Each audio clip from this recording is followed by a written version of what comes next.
Was anyone familiar with that event? That was in September. It's called they have these very euphemistically named events. This was the People's Climate March, which would, if its goals were realized, end up with far fewer people in the world. So doing something like this, there are 100,000 people there, holding up that sign, wearing the shirt wasn't enough, so I decided I needed the sign as well. Doing that is for me is just a small part of a broader goal, which is to turn the tables in the energy debate. Right now, if you were to ask who has the moral high ground in the energy debate generally, the people who are pro-fossil fuels or anti-fossil fuels? Well, you could probably guess my view, but I want to take a poll. Who says the people who are pro-fossil fuels generally have the moral high ground? Not deserve it, but have it. Who thinks anti? In this case, I agree with the majority, unlike when I was at that protest. So, yeah, I think there's a very, very strong dynamic of people being on the defensive. And so, but I think based on my experience, it's very, very possible to turn this around. And to the point where I believe genuinely that in the 2016 election, that it's possible to reframe the debate such that fossil fuels, supporting more fossil fuel development, can be a winning election issue. So in my mind, if I think about what am I trying to do for the next 15 plus months, it's reframing the debate, the energy debate, such that fossil fuels in 2016 is a winning election issue, not just nationally, but in individual locations. The introduction mentioned, I don't have it with me, but I recently came out with a book called The Moral Case for Fossil Fuels, and I mentioned earlier the issue of the moral high ground. So a lot of what I have to say is about people's view of whether fundamentally they think this is a good thing or a bad thing. And just to give you an indication of why I think it's possible to succeed, I'll just give you a few emails that I received fairly recently from people. So this one was, we have a program where I set up a website when the book came out because I really want students to have access. So I decided, all right, I'll give away 1,000 free copies of the book. So we set up to students or teachers, high school or college. So I set up a site and said, I'll give out, I thought I had done something wrong. It's like, it's gong time already. But 1,000 copies, fossilfuels.co. And one thing that was amazing is we got 5,000 people, and we got way more requests than we could fulfill, and we're gradually trying to fulfill them. But what was great is the people who got the books, what their reaction was. So here's one teacher who actually just had his class read chapter 1 of my book, and then had him read an anti-fossil fuel thing. So he said, I'm a first-year teacher at a private school, and I teach 2 sections of environmental science. After finishing up our unit on energy and energy sources, I gave the students 2 pieces to read, highlight, and come prepared to discuss. One of them was your first chapter, and the other was an opinion piece in which the author cautioned readers on the United States' addiction to fossil fuels. What I found was that we generated some excellent discussion. And here's the sentence I really like. I would say the class was split 66-33 in favor of the opinions expressed in your book. So think about how a high school class, thank you. A high school class, how many high school classes do you think are 66-33 in favor of fossil fuels? So, this, in a sense, this implies, let's get a lot of books to students and other people. I certainly believe that strongly. But I think beneath that is not just a book, but a certain way of explaining things, a certain way of framing the issues, both in our discussion and in our minds, that is really key to persuading people. And by contrast, there's a way in which I think almost all of us have traditionally framed issues that's extremely, extremely ineffective. So I was told various times, hey, you've got a really sympathetic audience, everyone's gonna love you. My view is, if you love me too much, I haven't done my job. So I'm gonna push a little bit on how we're all approaching this issue, because here's how I think of it. If we're all doing everything 100% as well as can be done, that's very bad news. Why is that? Who wants?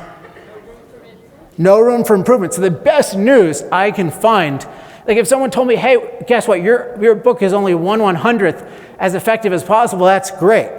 If this is by the only, nothing better can be done, it's a little boring, what else am I gonna do? I'm 34, I've got a couple more years.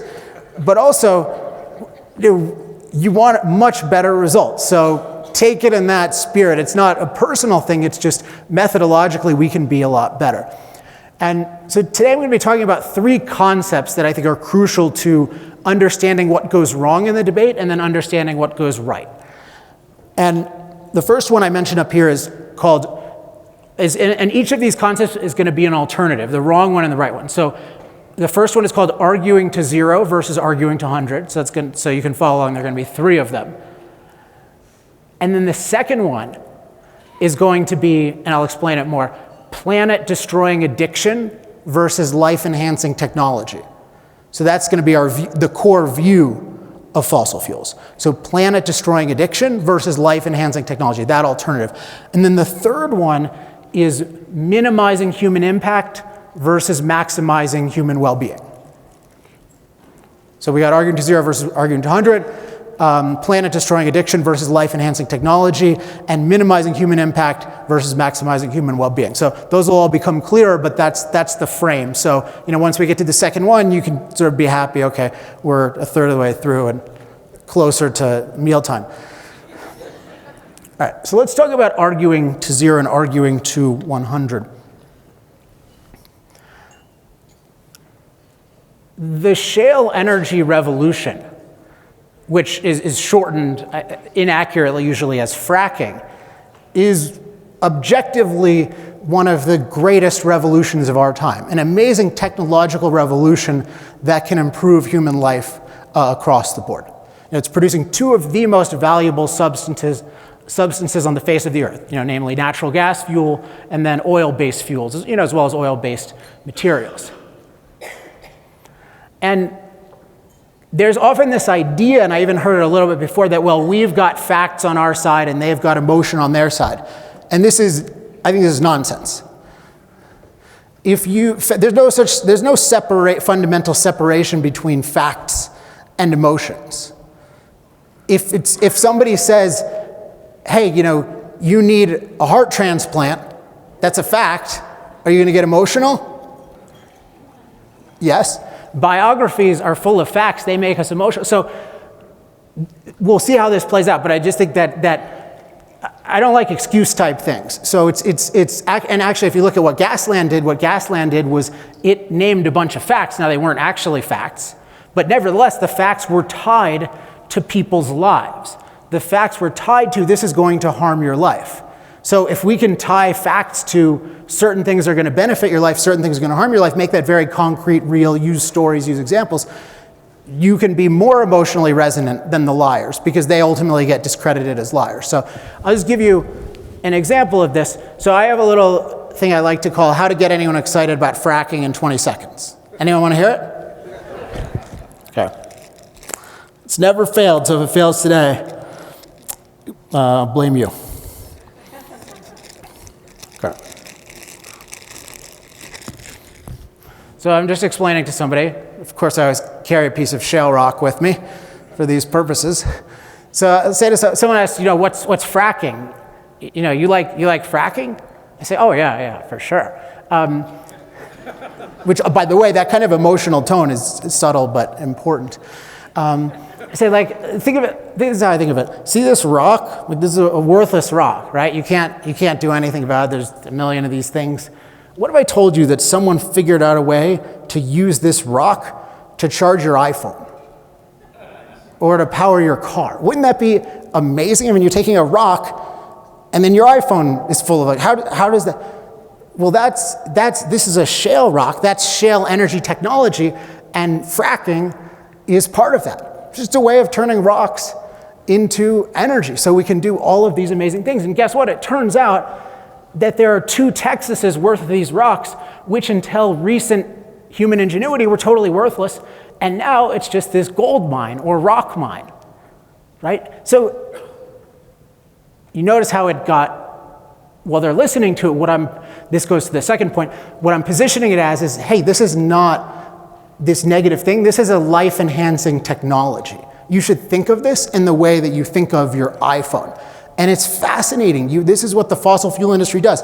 It takes useless goo and glop and explosive gas, and it turns it into a doubled life expectancy and all of these different things. So it's this fascinating thing. And yet historically, this is not how we've framed it at all. Now, there are lots and lots of questions of how do you answer different things, and we can talk about that. And in Moral Case for Fossil Fuels, a huge amount of it is devoted. But one thing I would say is with any self-respecting industry or self-respecting technology, any objections are framed in the context of, hey, we're doing something really good here, and we want to minimize anything negative. But you don't start out with, hey, give us your 50 top random objections, and we're going to defend those, and then hopefully you'll, be satisfied. So let's look at what historically happened. And this has gotten better, but it hasn't gotten good enough. What happened? So the industry that could turn these rocks into energy had every right and every responsibility to its shareholders and to its own self-esteem to make the public excited about this technology. As this technology was being developed, they should have been shouting it out to Wired. You should have been reading it all over the place. These useless rocks are now going to be the foundation of a renaissance. But the industry didn't introduce it to people at all. It conveyed no excitement. It got no enthusiasm. It didn't try to get any enthusiasm. Who brought news about shale energy technology to the public? Gasland. So some quote-unquote journalist and quote-unquote property owner in Pennsylvania, made this little hack job, and that's what introduced fracking to the world. So we can say, yeah, Josh Fox is a scumbag. That is a very objective statement, given his character. But but whose fault is it? It'd be like computers come out, the computer industry says nothing positive about what it can do, and the only people who are discussing it are fear mongers about computer viruses. And in fact, this did happen historically to some extent. Computers are going to take over the world, all these scary scenarios, and computers only became really well liked once the advocates of them could position them as a life-enhancing technology. So that's really key. So then what happened? Let's go to the story, because this is going to be all. The principle here applies to every other form of energy and actually applies to every single free market issue. So what happens next? So Josh Fox then, he defines it. He defines it as like the, environmentalists define fossil fuels as a planet-destroying addiction. And we can talk about that, but the basic idea is it's causing catastrophic resource depletion, catastrophic pollution, catastrophic climate change. Those are the big three addictions, reasons why it's an addiction. And of course, we have George W. Bush to thank for popularizing the term, addicted to oil, addicted to fossil fuels. So what happened once Josh Fox positioned it as this environment-destroying addiction? What happened? Then did the industry say, oh, we're too late to the party, but let me explain now. This is actually a life-enhancing technology. Let's make it really exciting to you and explain how your life is made much better. What happened next? What's that? We had an anti-video. You had an anti-video, you said? There was a video on the other side of the fractionation. Okay. So yeah, and fractionation is going to be a mixture of what I'm talking about with arguing to zero, but even, I admire the people who made fractionation. It's got a lot of good stuff in it, but the focus of fractionation is Josh Fox.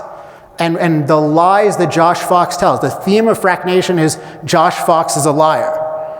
And it is proven beyond a reasonable doubt that it is. But, so let's think about the logic of this. So fractionation has some other elements which are, I think, much more effective, which I'll talk about in a second.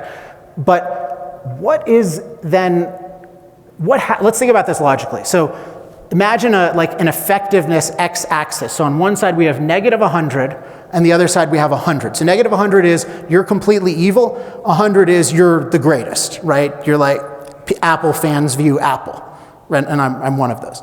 And then zero is nothing. You have no view of you. So Josh Fox, he's arguing to negative 100, right? He's saying you're evil. So groundwater, earthquakes, they have an infinite supply of these. So what does the pro-fracking side generally do? It just tries to answer, right? It goes back. But let's say you have 50 accusations and they have an infinite supply, and you answer every single one to the audience's satisfaction, which is essentially impossible, as we've seen in practice. What is the best case scenario of this approach? Break zero. Not break even because you lose all these resources and opportunity cost in particular. But yeah, exactly. So if you have a strategy, the dominant strategy of those of us talking about this issue, including the industry, including activists, has overwhelmingly been a strategy where the best case scenario is nothing, is zero. So there have been other things done, and those are more positive, but I think overwhelmingly it's been reactive. So nobody thinks of fracking as a life-enhancing technology. At most, they might think of it as a necessary evil, which we'll talk about in a little bit. But I think this is a really important concept, and I think if you think of something like healthcare, it applies in the same way. So let's take Obama puts out a bad plan, to say the least, right? And then the Republicans say what? Your plan is bad, or they try to refute the plan, but what's their plan? So as one leading Republican operative told me, and I'm sure this isn't original to him, no plan is worse than a bad plan. And so Republicans get the reputation as the party of no. Because the question is, what is your 100? What is the ideal that you're standing for? So my focus is not all these other issues, but I think you can see there's a definite parallel. Slide. Oops, let me bring it back once. So it is hard. It is hard to do this. But it is possible. So I want to show you a video at the risk of self-glorification. I just want to show you a situation where this was actually at the premiere of Frack Nation, incidentally.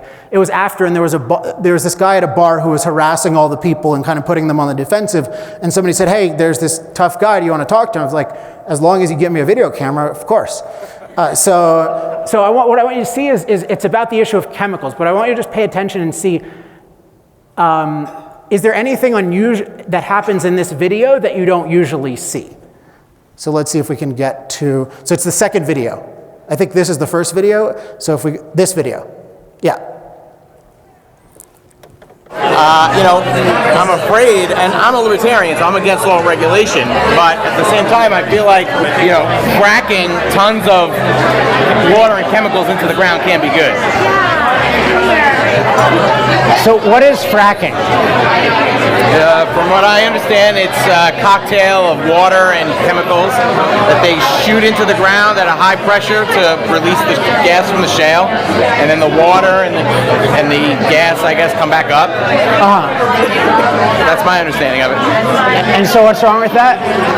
I just feel like if you're putting chemicals in the ground, some of it's gonna stay there, and that can be good. Okay, so you are enclosed, right? Yeah. Okay, so those were grown by putting chemicals in the ground, such as fertilizers. I'm sure they are. Organically, if they're grown organically, you put sulfur, all kinds of other stuff. We live in a very imperfect world. It's almost impossible. And I actually wait a second. About how I shop. But I'm curious, because you're made of chemicals, right? You're just one giant pool of chemicals. Sure. So everything's a chemical. So you use the word chemical as if it's a bad word. Well, I mean, I feel like chemicals that nature puts together and concoctions that man Frankenstein's together are two different things. So, like I said, you don't need to be hostile. Okay, so I'm not saying I'm against fracking. I feel fine. I'm concerned about it. No, but I just want to be clear. It's important because part of your case seems to be that it's chemicals. So, for instance, nature gave us arsenic. Right. So, if you took a bunch of arsenic and I drank your average amount of fracking fluid, you would die and I would live.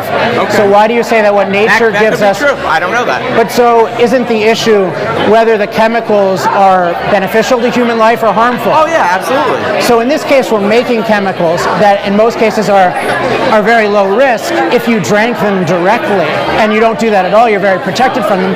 And what they make possible is to keep on the lights in a place. So that seems like a use of chemicals that's incredibly good. It could be.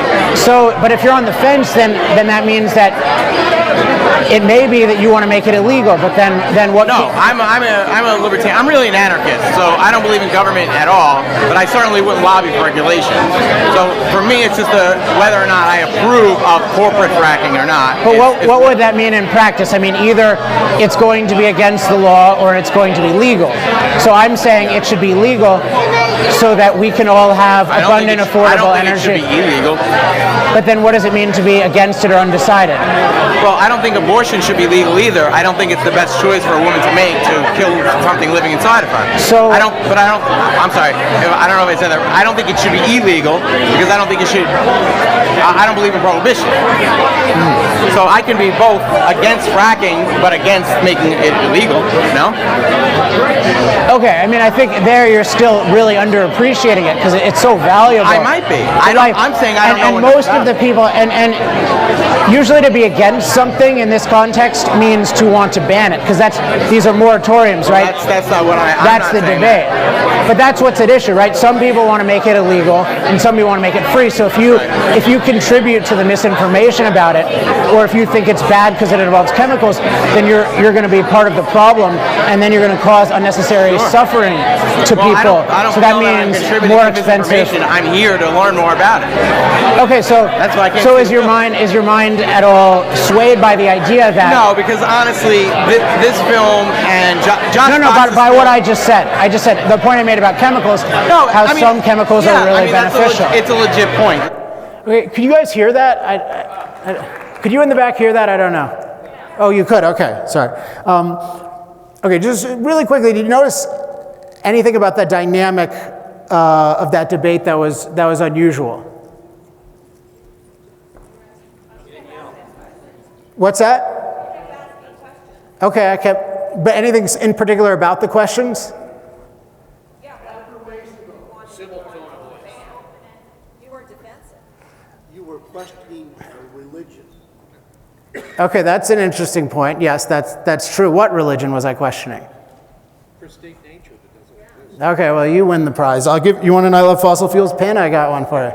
No, because that's going to be the next point, is the pristine nature point. Yeah, what often happens, the thing I just wanted to kind of illustrate here is this guy was attacking something. He was attacking this issue of chemicals. Chemicals are evil. But because I view hydraulic fracturing as a life-enhancing technology, and this is going to go to the next point, I don't think there's anything wrong with man making chemicals. I think man making chemicals is a great thing as long as he does it in a healthy way. I wasn't defensive. In fact, I was offensive at the end of it. At the end of it, he was on defense because I was saying it's a life-enhancing technology, and you're attacking it. So the end of the dynamic was he has to defend himself. I'm saying you're opposing fracking, and by the end of it, it's become a bad thing. Slides. So I'm actually going to skip through this. This is not as important as I think the point about life-enhancing technology. So the context here is that every American, kindergarten through PhD, is taught that the use of fossil fuels is a planet-destroying addiction. So it might be convenient now, it might cause some jobs in Colorado now, but in the long run, it's going to destroy the planet we live on, and therefore it's immoral. You shouldn't choose to do things that are going to destroy you and other people in the long run. And the three arguments, as I indicated before, are: one, it's going to catastrophically deplete all of our resources, it's going to cause a catastrophic amount of increasing pollution, and it's going to cause catastrophic climate change. So this goes back to the implicit question of why are the Republicans always arguing to zero? And often this is viewed as a PR question or kind of a communication strategy question. What lines do I use in what situation? And that's an important kind of thing, but part of the challenge today is I'm going to say the reason that we're arguing to zero is because we don't really understand what's wrong with that opposing argument. And part of the evidence of that is how we respond to it. So we argue to zero. And one way that comes up is by, some of the times, actually, it's arguing to zero, like on these things. But with a lot of the issues, such as the climate issue, such as the increasing pollution issue, such as the sustainability issue, it's often not mentioned at all. It's just sort of left aside. So let's take the typical PR campaign by the industry. You know, that, again, this has been improving over time, but it still has a long way to go. So the big things you'll get are what? Fossil fuels are good because they're gonna create jobs. Right, we hear that, 100%. You create jobs, create more tax revenue, bring more money into the economy. And what's that? Yeah, lower prices. And so that's in a slightly different category. But yeah, lower your gas prices for sure. Now, so if we take those four, that kind of sounds common sense, but yet it doesn't work very well. Not many people are enthused enough to really love fossil fuels. So any thoughts on why it doesn't work? You said the same thing for windmills. They create jobs. Yeah, so that's one aspect. You can say the same for windmills, although they could say, well, and often you get these job fights, right, where they're saying, oh, this will cause more. And on the subsidies, right, but that's true. You can say the same thing for windmills. Yeah, okay, but that's an interesting thing too. Why the number one Republican attack on windmills is that they kill birds, not that they kill human beings for lack of energy. Any other thoughts on why it doesn't work? Well, you're dealing with the benefits, but you're putting out the benefits, but you're not dealing with the other side's major points. You're not dealing with the concerns. Okay, you also get a pin if you want one. Yeah, so it's this issue of there's this gaping, the elephant in the room is the addiction issue. They're saying you're addicted. So the easy way to see this is, what if the tobacco industry said the same thing? We're going to win over everyone's hearts and minds by saying the more tobacco we have, the more tobacco jobs we create, right? The more tobacco we have, the more tobacco tax revenue we have. The more tobacco we have, the more economic activity from tobacco. The more tobacco we have, the lower tobacco prices we have. Is that going to convince anyone? Because we shouldn't be using tobacco. That's the view, right? This is an addiction. It's something that's unhealthy. We don't want to make our money doing something unhealthy. We don't want to do the wrong thing. And that's a very logical argument. So I believe that the entire failure of our side on this issue is logical. It's that the other side, now, they have an illogical argument, but it hasn't been answered logically. So if you have an illogical argument and nobody's answering it logically, then what are you going to do? You're not going to win. So this is the thing, the addiction issue. So what then, the way it's positioned then, when you're evading the issue, as this gentleman pointed out, what comes across then, the real argument amounts to, yeah, it's an addiction, but it's a necessary addiction. And this is really the debate that happens, and I think it's a shameful debate. The environmentalists say, you know what, we can get off fossil fuels really quickly in 10 or 20 years. And then the oil industry says, no, it's going to take 40 years to get rid of us. So it's an unnecessary evil and a necessary evil, or a shorter temporarily necessary evil and a longer temporarily necessary evil. So what they're arguing about is not a principle. They're not arguing whether fossil fuels are good. That's been thrown off the table. They're arguing over an expiration date. So Allow them to frame the issue. you get a pin too. You allow them to frame the issue. So the issue has been framed as planet-destroying addiction, and then the two sides have just taken halves of that.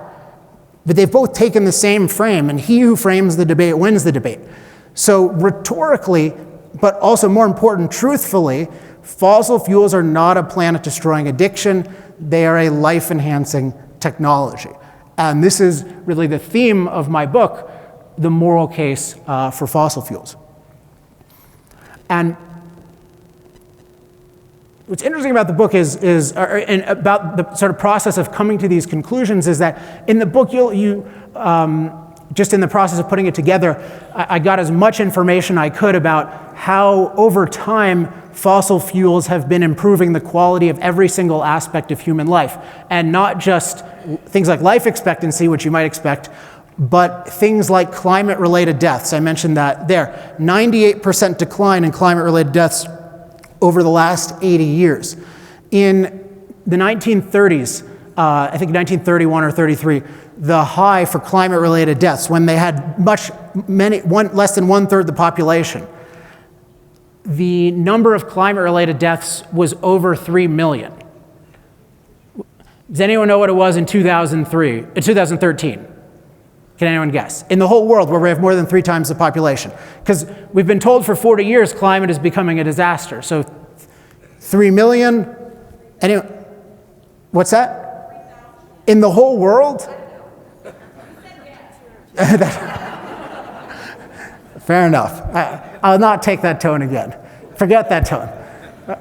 So it's less than 30,000, and that's in the whole world. And if you look at the developed and undeveloped, guess who has the most climate-related deaths? So the people who are using the least fossil fuels. So this is an important point, which is that nature doesn't give us a safe climate that we make dangerous. Nature gives us a dangerous climate that we make safe.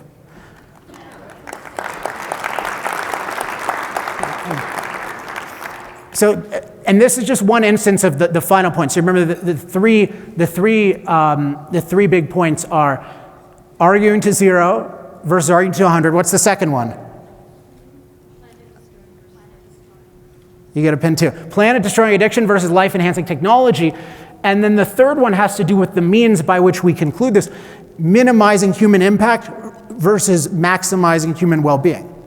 And what's fascinating is if you look at the data about human beings, I was shocked historically how much better every aspect of life is getting. Cleaner air, cleaner water, as you use more fossil fuels. And yet, it's not, we don't expect that, and we're kind of always surprised by it. And so this raises the question, and even the point I made, I really appreciate the clapping, but this is such an obvious point. Right? Like anyone who even heard about Boston last week or 2 weeks ago, I decided to go there for some reason, even though I'm from Southern California. I was there that weekend. I mean, it's just kind of obvious, right, that climate is not a friendly thing to us, and that the key to dealing with it is, do you have the energy and technology to take a naturally dangerous climate and make it safe? And yet we don't think about that. Here's another one. Nature doesn't give us a clean environment that we make dirty. Nature gives us a dirty environment that we make clean. We have the cleanest environment in history. Disease, sanitation, even air quality, water quality. Places in the undeveloped world aren't, filled with Evian, right? They're filled with people carrying clay pots on their head, to try to get the water with the least bacteria in it. And then a final one is, in terms of, so that's the pollution one. So the climate change is nature, safe climate, we make dangerous safe. Then the pollution one is, it doesn't go from clean to dirty, it goes from dirty to clean. And then with resources, as Theodore Dalrymple put it, paraphrasing him, if we were really just resource depleters, we would have never gotten out of the cave, right? So do we have more resources or fewer resources than the caveman? More, because why? Because we are resource creators. So nature doesn't give us a resource-rich environment that we deplete. It gives us a resource-poor environment where we create resources out of useless raw materials, and that's the point about the rock, the useless rock turning into the energy. So these are 3 of the key tenets of the moral case for fossil fuels, which is really that fossil fuels are a life-enhancing technology that transform our planet to make it a better place for human beings to live. And once you get these points, it's kind of obvious, right? And yet you never hear them. And before I kind of synthesize them, I never thought of it this way. But once I think of it this way, it's the most obvious thing in the world, that this is all energy as an agent of environmental improvement. And the reason we don't think of it this way is philosophical. And I love philosophy. Philosophy is really my background. And here's the most important distinction, this third one. We are not, if we think about fossil fuels in terms of maximizing human well-being, we will conclude that they are unbelievably good for human well-being. If we think big, and that part of that is thinking big picture, looking at all the risks and all the benefits carefully, not just looking at the negative picture, which is the environmentalist approach to looking at fossil fuels. But if we look at it from a humanistic perspective, it's a complete slam dunk perspective, but we have not been taught to think of it in terms of maximizing human well-being. We've been taught to think about it in terms of minimizing human impact.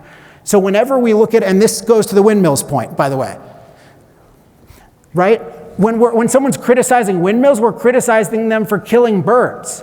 But if from a humanistic perspective, windmills, the idea of replacing fossil fuels with windmills is a death sentence for billions of human beings, and certainly a shortened life sentence for everyone. And yet we don't think about that. It's considered this juggernaut of an argument to say, like, an eagle died in a windmill, but it's not considered a juggernaut of an argument to say that, hey, fossil fuels improve life for 7 billion people, unlike any other technology. So we have totally bought in to the anti-humanistic way of thinking. So the key to all of this, to thinking about it, to framing it, is to always have as your starting point, my goal is to maximize human well-being. And I'm going to look at everything, all the risks and all the benefits in that context. And if you allow the view to be minimizing human impact, then everything will just be about the negative picture, and it'll be about other species. And you'll have no connection to all the human beings who can be benefited if we use more fossil fuels, or to the ones who will be harmed if we use fewer fossil fuels. So, can I get the slides again? By the way, it's considered rude to have your cell phones out. Please take your cell phones out, because I want you guys to stay in touch and continue the conversation, particularly about how to reframe this for 2016. So if you just text that number, it'll tell you how to get in our network. But just to go back, so the original idea, these 3 points were part of an original idea, which is the 2016 election, we want to reframe such that fossil fuels, using more fossil fuels, becomes a winning issue.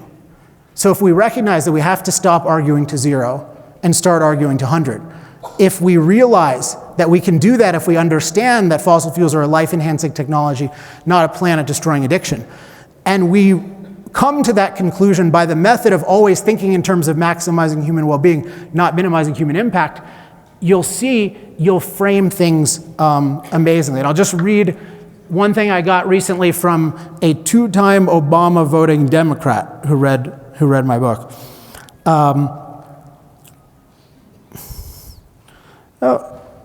I think I deleted it. I mean, not from my things, but from here. So I'll just read you one more quote about the sort of why there's an opportunity here, and if you frame things this way. So this is, I like the guy this way writes. I saw you speak, talking to me, in the University of Minnesota in 2009, and I heckled you. That's right, I used to be an eco-activist, Occupy protester, anti-industrialist. Now, after 5 years of studying to find the truth, I am a supporter. I have a YouTube channel, I self-publish books, and I arrange small group discussions over movies or topics in the environmentalist movement and with entrepreneurs. It's important people are aware of their actions as they vote and lobby to kill the one industry that has given us a better quality of life. So this guy is the one who's begging me for an I Love Fossil Fuel shirt because the debate has been reframed in his mind. So the big theme today is, if we reframe the debate in our mind using these principles, which is really the moral case for fossil fuels, we can make this a winning issue in 2016, which is great both for our energy and for the future of freedom in this country. So I'd love questions, and thanks for having me.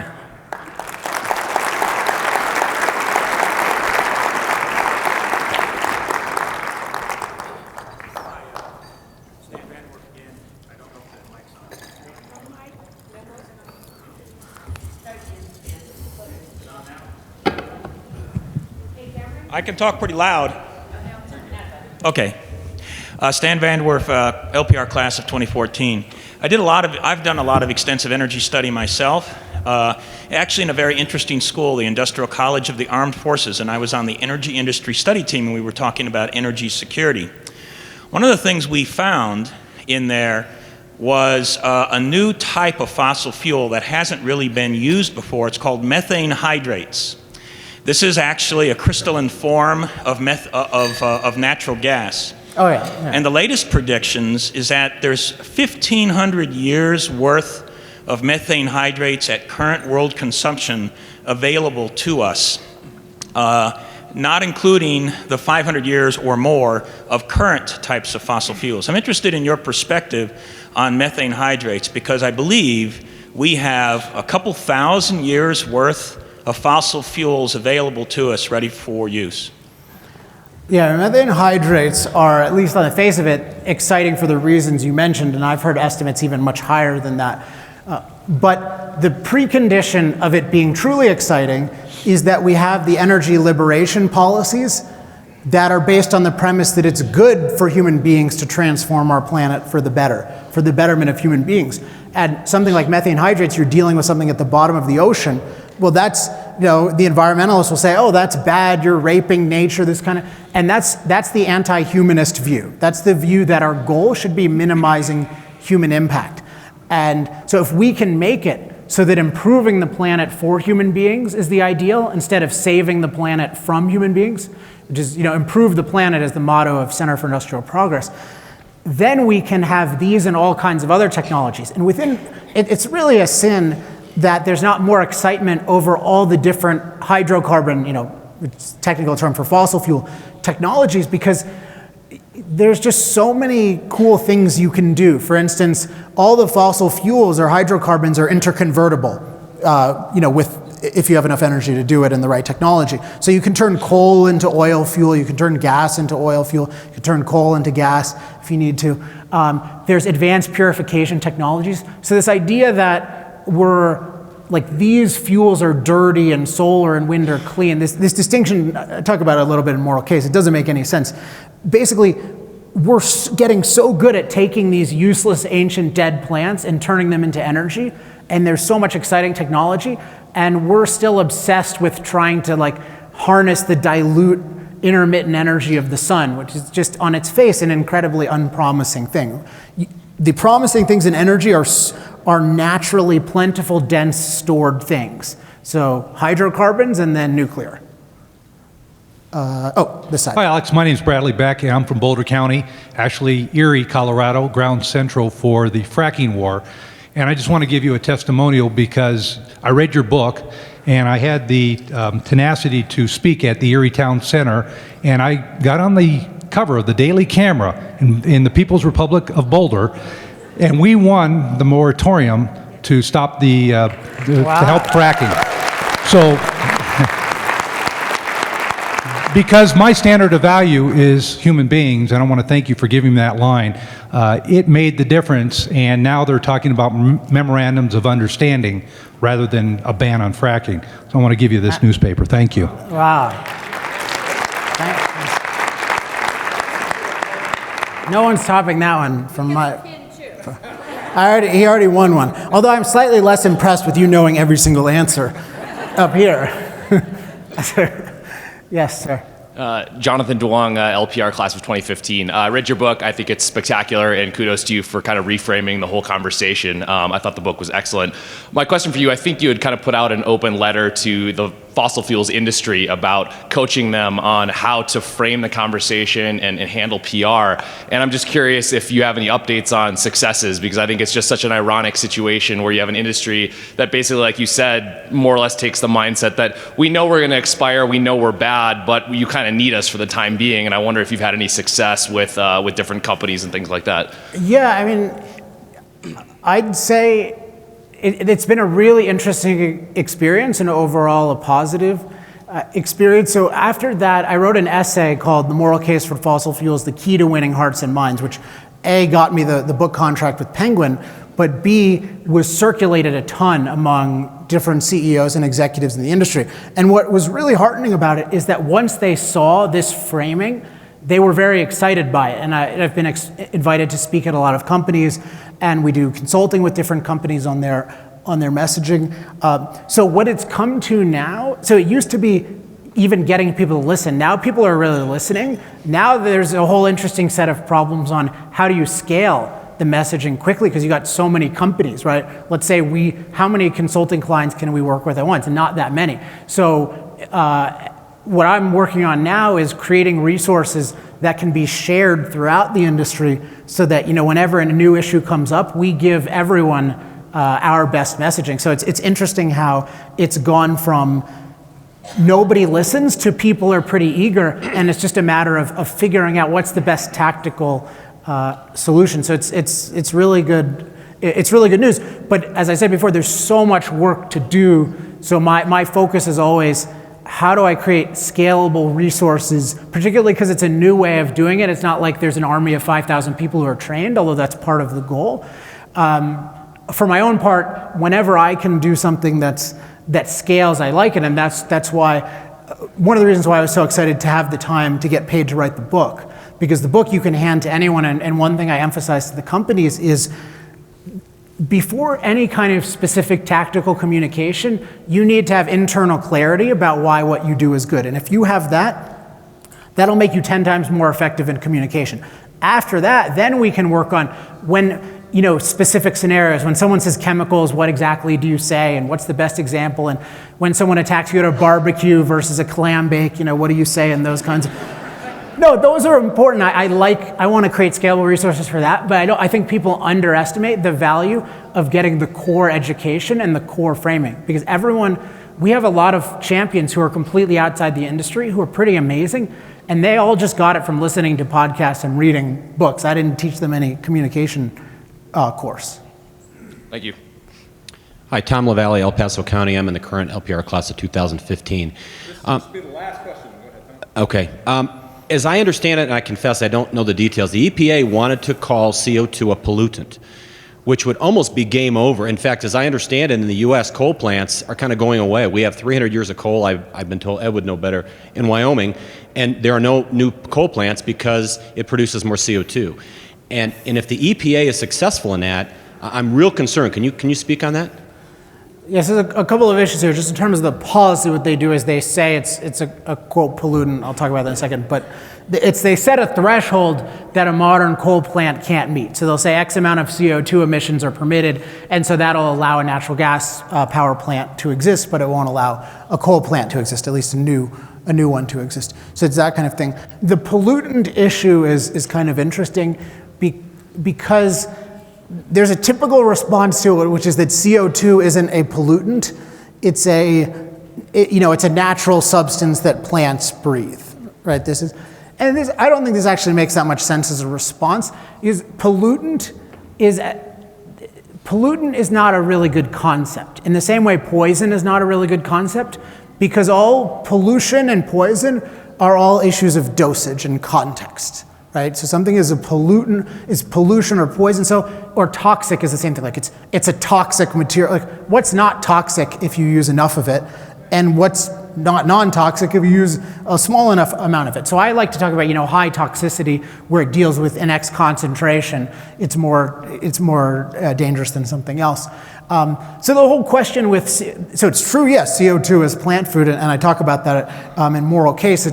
I call it the fertilizer effect, but that still leaves open the issue of the greenhouse effect, which is that when you put CO2 in the atmosphere, it's what's called an infrared absorber. We've increased the amount from 0.03% to 0.04% of the atmosphere. That you would expect to lead to a certain amount of warming. In terms of what we actually know about the greenhouse effect, you'd actually expect it to lead to a very mild amount of warming, which is what's happened. There's something very speculative called, dramatic positive feedback loops, which are A, speculative, and B, have completely failed in all predictions based on models where they've been implemented. But anyway, so that's chapter 4 of the book is all about what do we know and what's speculation, and differentiating those two.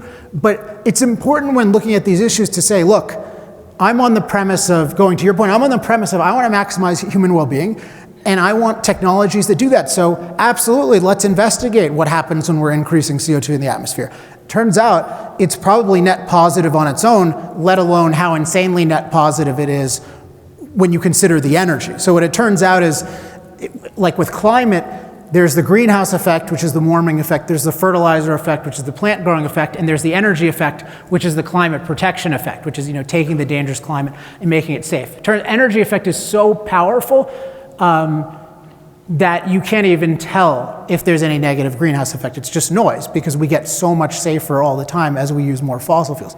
It would be exactly like you have a disease that can only be cured by antibiotics, and antibiotics increase the incidence of that disease by 1%. Should you use the cure or not? Yeah, because you can cure even the 1% that you increase. So natural climate danger is a natural disease that we cure using industrialization, including fossil fuels, and we are, can you just put up that slide for 1 second so anyone can text the thing? You've seen enough of me, and I'm right here. But anyway, if you put up that slide, thank you very much.